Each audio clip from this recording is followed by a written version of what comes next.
এই গল্পটি মাইলো নামের একজন ব্যক্তিকে কেন্দ্র করে শুরু হয়, যিনি অটিজম নামক মানসিক অবস্থার শিকার। মাইলো একটি মহিলার উপর নজর রাখছিল এবং তার মস্তিষ্কে কিছু জটিল হিসাবনিকাশ করছিল। পাশাপাশি সে তার চারপাশের সমস্ত কিছু গভীরভাবে পর্যবেক্ষণ করছিল, যেমন রাস্তার ধারে বসে থাকা একজন ব্যক্তি, রাস্তার মাঝে একটি গর্ত, পথহোল এবং দ্রুতগতিতে আসতে থাকা একটি সাইকেল। এই সমস্ত বিষয় মাথায় রেখে মাইলো রাস্তা পার হল এবং তার পকেট থেকে একটি পেন্সিল বের করে সেটি একটি মেলবক্সের উপরে রেখে দিল।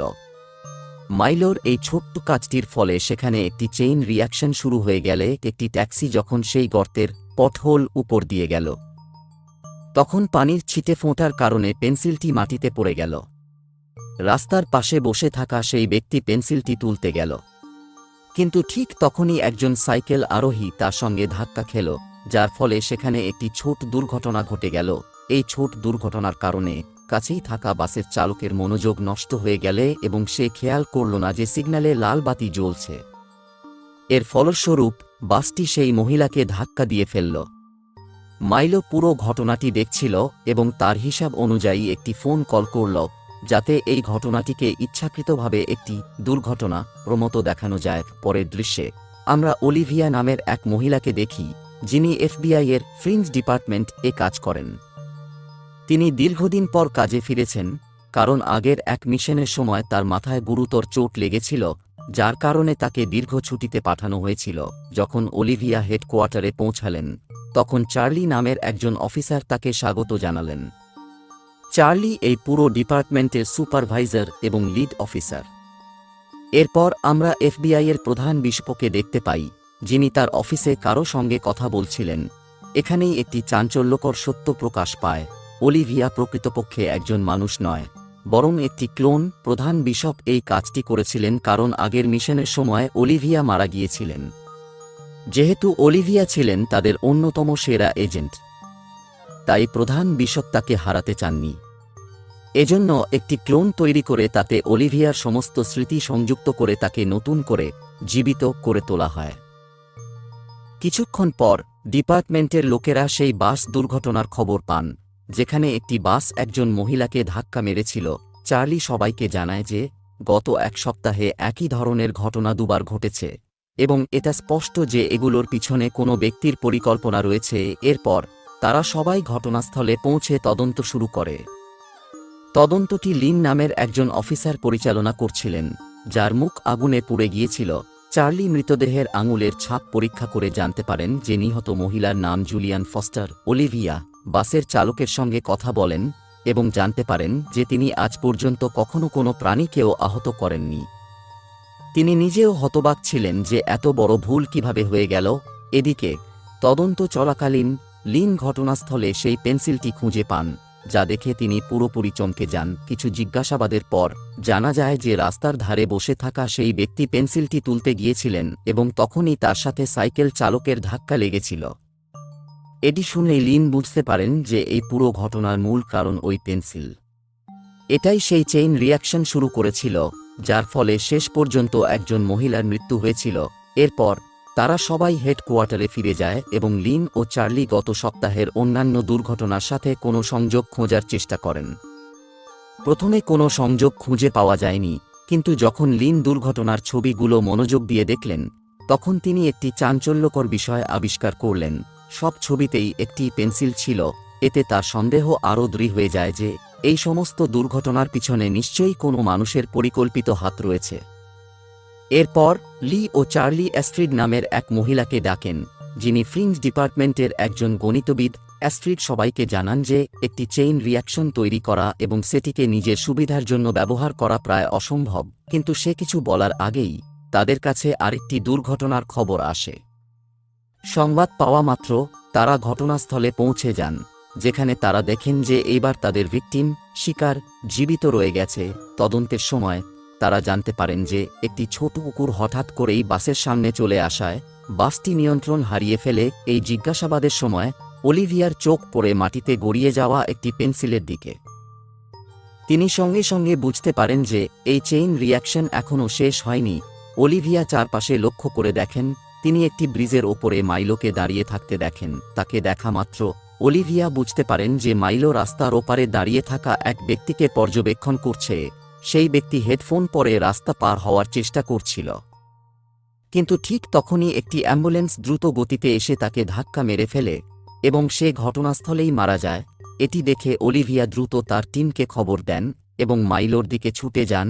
অলিভিয়াকে নিজের দিকে আসতে দেখে মাইলো দ্রুত কিছু হিসাবনিকাশ করে এবং একটি সাইকেল ব্রিজ থেকে ফেলে দেয়।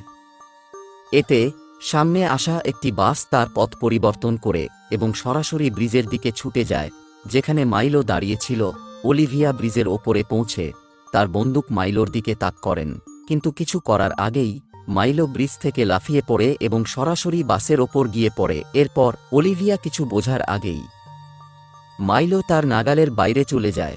এরপর মাইলো বাড়ি ফিরে আসে। সেখানে তার বোন ম্যাডি তাকে নিয়ে চিন্তিত ছিল। ম্যাডি বলেন, গত কয়েকদিন ধরে হাসপাতাল থেকে আমাদের প্রচুর কল আসছে। আমাদের তাড়াতাড়ি ডাক্তারদের সঙ্গে দেখা করতে হবে। কিন্তু যতই ম্যাডি বোঝানোর চেষ্টা করেন, মাইলো হাসপাতালে যেতে রাজি হয় না। ম্যাডি তাকে আত্মসমর্পণের জন্য বোঝান এবং বলেন যে সে এখন অপরাধের জগতে অনেক দূর এগিয়ে গেছে, কিন্তু মাইলোর এসব কথায় কোনো প্রতিক্রিয়া হয় না। সে বরং নিজের কাজকে ন্যায্যতা দেওয়ার চেষ্টা করে। ঠিক তখনই ম্যাডি তাকে একটি প্লাস্টিকের ঘোড়া দেখায়। এই ঘোড়াটি তাদের মাতাকে দিয়েছিলেন। এটি দেখেই মাইলো অস্বস্তি বোধ করতে থাকে এবং তার মায়ের কথা মনে পড়ে যায়, যিনি এখন আর জীবিত নেই। এরপর আমরা দেখি এজেন্ট লিকে, যাকে চেকআপের জন্য হাসপাতালে নিয়ে আসা হয়। চেম্বারে ঢোকার আগে লি অলিভিয়াকে বলেন, তুমি খুঁজে বের করো এই 3 জন নিহত ব্যক্তির মধ্যে কোনো সংযোগ আছে কিনা। এই কথাগুলো মাথায় রেখে অলিভিয়া হেডকোয়ার্টারে ফিরে যান এবং এই 3 জন ভিকটিমের মধ্যে কোনো সংযোগ খোঁজার চেষ্টা করেন। একটু গভীর তদন্তের পর অলিভিয়া বুঝতে পারেন যে এই 3 জন নিহত ব্যক্তি একই হাসপাতালে কাজ করতেন। এরপর অলিভিয়া চার্লিকে এই তথ্য জানান। দুজনেই সেই হাসপাতালে ছুটে যান। হাসপাতালে গিয়ে অলিভিয়ার চোখ পড়ে কিছু রোগীর দিকে, যারা একদম একই ধরনের পেন্সিল ব্যবহার করছিলেন যা তারা আগের অপরাধস্থলে দেখেছিলেন। এরপর তারা ডক্টর লেভিনের সাথে দেখা করেন। অলিভিয়া ও চার্লি 3 জন নিহত ব্যক্তির ছবি তাকে দেখান। ডক্টর লেভিন তাদের চিনতে পারেন এবং বলেন, এরা সবাই আমাদের হাসপাতালে কাজ করতেন এবং একটি বিশেষ পরীক্ষার অংশ ছিলেন। ডক্টর লেভিন ব্যাখ্যা করেন, আমরা মানসিকভাবে অসুস্থ ব্যক্তিদের চিকিৎসা করার জন্য একটি বিশেষ পদ্ধতি ব্যবহার করি। এই পদ্ধতিতে আমরা বিশেষ ওষুধ ব্যবহার করে তাদের আইকিউ বৃদ্ধি করি। এরপর সেই প্রক্রিয়াকে উল্টে রিভার্স করে আমরা তাদের আইকিউ স্বাভাবিক অবস্থায় ফিরিয়ে আনি। এরপর ডক্টর লেভিন তাদের কিছু ভিডিও দেখান। অলিভিয়া সেই ভিডিওতে মাইলোকে দেখতে পান। ডক্টর লেভিন জানান, মাইলো আমাদের একজন রোগী ছিল এবং এই পরীক্ষার অংশ ছিল। পরীক্ষার পর তাকে তার বোনের দেখাশোনায় বাড়িতে পাঠানো হয়। তাকে 1 সপ্তাহ পর ফের হাসপাতালে আসতে বলা হয়েছিল, যাতে তার আইকিউ স্বাভাবিক অবস্থায় ফিরিয়ে আনা যায়। কিন্তু 1 সপ্তাহ পর যখন হাসপাতাল থেকে তাকে ফোন করা হয়, সে আসতে অস্বীকার করে এবং ফোন বন্ধ করে দেয়। এখন মাইলোর বোনের ঠিকানা পেয়ে অলিভিয়া ও চার্লি সিদ্ধান্ত নেন তার সাথে দেখা করার। তারা ফ্রিং হসপিটালের বাইরে যান। এদিকে অলিভিয়া ও চার্লি জানতেও পারছিল না যে মাইলো তাদের প্রতিটি মুভমেন্ট লক্ষ্য করছিল এবং এই মুভমেন্টগুলোর প্যাটার্ন বিশ্লেষণ করে অলিভিয়ার পরবর্তী পদক্ষেপ অনুমান করার চেষ্টা করছিল। কিছুক্ষণ পর অলিভিয়া ও চার্লি মাইলোর বাড়িতে পৌঁছায়। সেখানে তাদের দেখা হয় ম্যাডির সঙ্গে। তারা মাইলোর ব্যাপারে জানতে চায়, কিন্তু ম্যাডি জানায় যে সে মাইলোর ব্যাপারে কিছুই জানে না। এতে অলিভিয়া ও চার্লির সন্দেহ হয় যে ম্যাডি হয়তো তাদের কিছু লুকাচ্ছে। তাই অলিভিয়া তাকে বোঝানোর চেষ্টা করে যে মাইলোর মুক্তভাবে ঘুরে বেড়ানো কতটা বিপজ্জনক। এই আলোচনার সময় যখন চার্লি বাড়ির চারপাশ খুঁজছিল, অলিভিয়া ম্যাডিকে তার নিজের বোনের গল্প শোনায়, যিনি আর বেঁচে নেই। এটি শুনে ম্যাডি কষ্ট পায়, কারণ কয়েক মাস আগেই সে তার মাকেও হারিয়েছে। এই মিলিত পরিস্থিতি ম্যাডির মনে সহানুভূতির জন্ম দেয় এবং সে অলিভিয়াকে মাইলোর ব্যাপারে কিছু তথ্য দেয়। ম্যাডি জানায়, পরীক্ষার পর মাইলোর মস্তিষ্ক অত্যন্ত দ্রুত কাজ করতে শুরু করে। সে তার গণনা ক্যালকুলেশন ব্যবহার করে চারপাশের ঘটনাগুলো অনুমান করতে পারে, তাকে বিভ্রান্ত করতে। আমাদের সেই কাঠের ঘোড়াটি দেখাতে হবে যা আমাদের মা আমাদের দিয়েছিলেন। এরপর ম্যাডি অলিভিয়াকে একটি খাম দেয়, যার ভেতরে সেই হোটেলের ঠিকানা ছিল যেখানে মাইলো লুকিয়েছিল।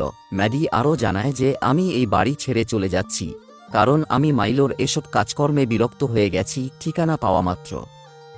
অলিভিয়া ও চার্লি দ্রুত সেই হোটেলের দিকে রওনা হয়। অন্যদিকে আমরা মাইলোকে দেখি, যে হোটেলের জানালায় দাঁড়িয়ে কিছু গণনা করছিল। সে সামনের নির্মাণাধীন এলাকার দিকে তাকিয়েছিল, যেখানে লো অক্সিজেন লেভেল লেখা একটি সতর্কবার্তা ছিল। এই নির্মাণস্থলে বাতাসে প্রচুর ধুলাবালি থাকায় শ্বাস নেওয়ার জন্য একটি অক্সিজেন পাম্প প্রয়োজন ছিল। মাইলো তার গণনা শেষ করে অলিভিয়াকে হত্যার একটি পরিকল্পনা করে। তার পরিকল্পনা ছিল সে অলিভিয়াকে এই নির্মাণস্থলে টেনে আনবে। যখন অলিভিয়া শ্বাস নিতে অক্সিজেন ব্রেক নেবে, তখন সে উপরের কংক্রিটের ব্লকগুলো ফেলে অলিভিয়াকে হত্যা করবে।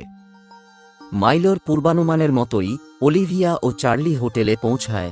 অলিভিয়া সরাসরি মাইলোকে দেখতে পায়, যে রাস্তার ওপারে দাঁড়িয়েছিল এবং তাদের অপেক্ষা করছিল। অলিভিয়াকে দেখামাত্র মাইলো নির্মাণস্থলের দিকে দৌড় দেয়।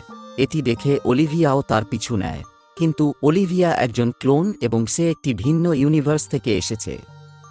তাই সে লো অক্সিজেন লেভেল সাইনবোর্ডটি বুঝতে পারেনি এবং সে অক্সিজেন পাম্প ছাড়াই নির্মাণস্থলে প্রবেশ করে। অলিভিয়ার এই ভুলের কারণে মাইলোর সব গণনা ব্যর্থ হয়ে যায়। সে যে কংক্রিট ব্লকগুলোর নিচে চাপা দিয়ে অলিভিয়াকে মারতে চেয়েছিল, তা তাকে ছুঁতেও পারেনি নিজের গণনা ভুল হতে দেখে। মাইলো হতবাক হয়ে যায় এবং শেষমেশ অলিভিয়ার হাতে ধরা পড়ে, কিন্তু পর্যাপ্ত অক্সিজেন না পেয়ে অলিভিয়া শ্বাসকষ্টে মাটিতে লুটিয়ে পড়ে। এটি দেখে মাইলো পালানোর চেষ্টা করে, কিন্তু ঠিক সেই মুহূর্তে চার্লি সেখানে পৌঁছায়। সে মাইলোর দিকে বন্দুক তাক করে এবং অলিভিয়াকে অক্সিজেন দেয়, যার ফলে তার জীবন রক্ষা পায়। এই ঘটনার পর চার্লি অলিভিয়াকে প্রশ্ন করে, তুমি অক্সিজেন পাম্প ছাড়াই ওই এলাকায় কেন ঢুকলে? অলিভিয়া উত্তর দেয়, আমি তাড়াহুড়োর কারণে সাইন বোর্ডটি দেখতেই পাইনি, কিন্তু বাস্তবতা হল সে সাইন বোর্ডটি দেখলেও বুঝতে পারেনি, কারণ এই সাইন তার কাছে সম্পূর্ণ নতুন। শেষ দৃশ্যে আমরা মাইলোকে দেখি, সে একটি আইসোলেটেড চেম্বারে বন্দী ছিল এবং একটি সুপার কম্পিউটারের সঙ্গে কথা বলছিল। ডাক্তাররা বলেন মাইলোর মস্তিষ্ক এতটাই উন্নত হয়ে গেছে যে এখন তার চিন্তাভাবনাগুলো বোঝা মানুষের পক্ষে অসম্ভব। এটি শুনে ম্যাডির মন ভেঙে যায়, কারণ সে চাইলেও তার ভাইকে সাহায্য করতে পারবে না। কিন্তু যাওয়ার আগে সে শেষবারের মতো মাইলোর কাছে আসে, তার সামনে সেই কাঠের ঘোড়াটি রেখে চলে যায়।